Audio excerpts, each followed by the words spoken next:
L'histoire de l'otage française Sophie Petronin, 4 ans de captivité au Mali, racontée pour la première fois dans un livre. C'est le thème de notre Une francophone.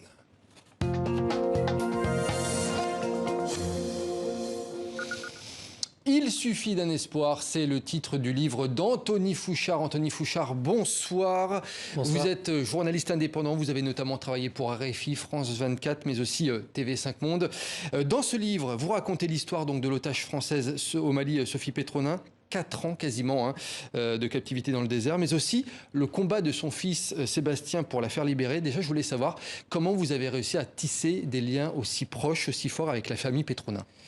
De fil en aiguille, moi j'étais correspondant au Mali au moment où Sophie Petronin s'est faite enlever, donc le 24 décembre 2016, et j'ai annoncé à son fils Sébastien 6 mois après que sa mère était vivante. Pendant 6 mois, on est resté un peu dans le flou, il n'y a eu aucune revendication de la part du groupe qui l'a enlevé, et je suis un des premiers à avoir reçu cette preuve de vie que j'ai transmise à Sébastien, et à partir de ce moment-là, ni les autorités françaises ni d'autres institutions ne la possédaient, donc on a créé cette relation de confiance, et voilà, ça a continué pendant 4 ans. Et avec Sophie Petronin, comment les confidences elles sont venues?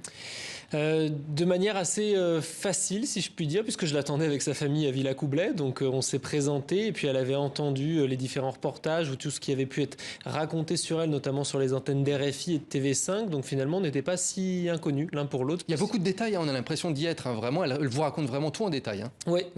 C'était de longues journées. Elle se levait à 5h, 5h30 du matin, comme dans le désert. Et puis elle parle beaucoup, comme à Villacoublay avec le président français. Elle ne s'arrête pas quand elle est lancée, Sophie Petronin.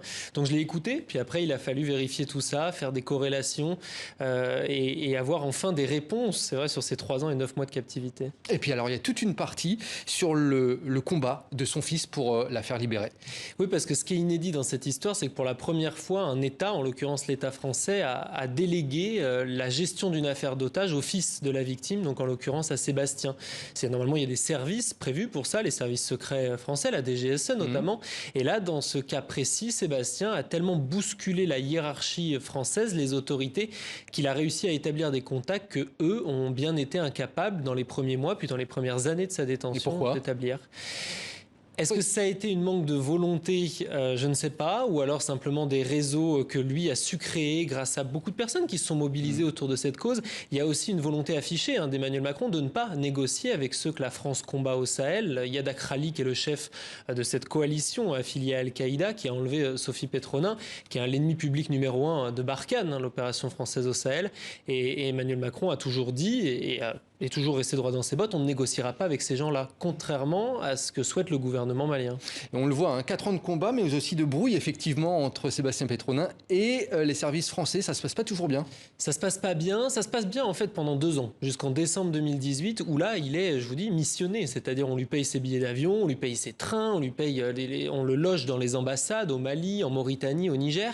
Et puis, lorsqu'enfin, il parvient à apporter cette demande de rançon, c'est-à-dire l'objectif, c'est-à-dire il rencontre un imam au Mali qui lui dit pour 500 000 €, un peu moins de 500 000, ta mère sort demain. Et donc il rapporte ça aux autorités françaises. Le canal est fiable, il est connu, c'est quelqu'un qui est récemment impliqué, enfin qui est régulièrement impliqué dans les médiations. Mais là, les Français disent non, ça nous intéresse pas, on ne veut pas. Et là, il y a une pas d'argent. Pas d'argent, mais rien du tout. C'est-à-dire, c'est même pas foncièrement la possibilité de payer qui les effraie à ce moment-là, c'est l'intermédiaire. C'est cette personne qui ne leur convient pas et ils décident de décliner cette proposition. Et là, c'est la rupture consommée. Pas que pour la famille Petronin, puisque les djihadistes qui détiennent encore 5 ou 6 otages au Sahel, du moins dont on connaît l'identité, décident à partir de ce moment-là de ne plus communiquer du tout sur eux. Et pourquoi l'État français a-t-il sciemment relâché un des ravisseurs de Sophie Petronin sans jamais en informer le parquet national antiterroriste? Alors, c'est pas l'État français qui l'a relâché, c'est l'État malien. Par contre, ce qui s'est passé, c'est que c'est les Français qui l'ont arrêté, interrogé, et que pendant cet interrogatoire, il reconnaît son implication dans l'enlèvement, dans des dizaines d'autres attentats. Et ensuite, et c'est là où c'est très étonnant, l'État n'a pas répondu à ces questions-là, c'est qu'ils le remettent aux Maliens. Donc, il passe plusieurs années en prison, de 2018 au 8 octobre 2020. Et là, les Maliens, il fait partie de l'échange de prisonniers. Et donc, Sophie, on peut le dire très simplement, a été échangée contre son ravisseur. Voilà. Il y a beaucoup d'anecdotes dans ce livre, il y a beaucoup de coulisses également. Comment va Sophie Petronin aujourd'hui ? Beaucoup mieux. Ça a été très difficile en fait pour elle de rentrer parce que ce que j'explique dans le livre et c'était ce qui était important pour moi, c'était de raconter Sophie. Elle a fait 25 ans au Mali, un quart de siècle, elle a adopté une fille là-bas et donc le fait d'être arrachée des sables, 4 ans de solitude et tout d'un coup balancée devant 50 caméras, 3 avions et puis arrivée en Suisse, ça n'a pas été facile et on peut le comprendre aisément. Elle se remet petit à petit, elle a remis ses vertèbres à peu près en place et puis elle est toujours aussi franche et droite qu'on l'a connue lors de ses sorties. Elle veut toujours retourner au Mali? Oui, c'est son projet. Elle avait prévu en fait de vivre et de terminer sa vie là-bas. Quand elle quitte l'Europe il y a 25 ans, à la faveur d'un drame familial, à l'occasion d'un drame familial, elle perd un de ses fils dans un accident de montagne. Elle dit moi, je laisse ça derrière moi. Maintenant ma vie ce sera le Mali. Donc elle veut y retourner. Ouais. On apprend aussi à connaître ses co-détenus, on va dire, dans ce livre. Il y a toujours une otage qui est avec elle sur place, qui n'est toujours pas libérée d'ailleurs. Oui, la Gloria Cecilia Argotti, qui est la sœur colombienne, qui effectivement est toujours dans le désert, dans des conditions que Sophie et qu'Edith, l'otage canadienne, décrivent comme dramatiques. Elle perd la tête ou elle aurait perdu la tête. Et puis depuis peu, il y a aussi Olivier Dubois, le journaliste français. Dont vous parlez dans le livre.